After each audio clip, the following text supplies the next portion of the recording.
જંબુઘોડાના ખાડિયા ગામે ખનીજ વિભાગના દરોડામાં 9 વાહનો સીઝ કરાયા. કુલ 80 લાખનો મુદ્દામાલ જપ્ત કરાયો.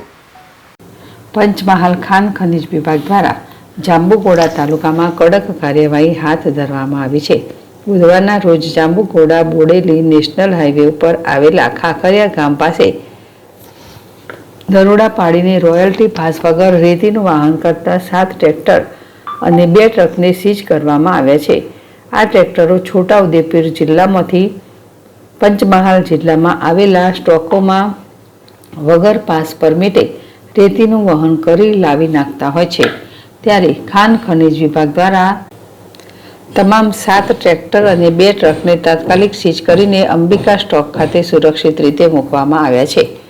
સીઝ કરવામાં આવેલા તમામ વાહનો અને ખનીજની અંદાજિત કિંમત 80 લાખ રૂપિયાના મુદ્દામાલ કબજે કરાઈ કાર્યવાહી હાથ ધરવામાં આવી છે.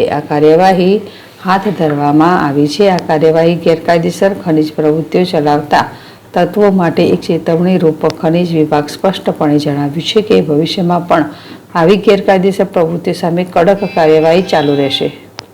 કિરણ ગોહિલ, ZSTV, પંચમહાલ.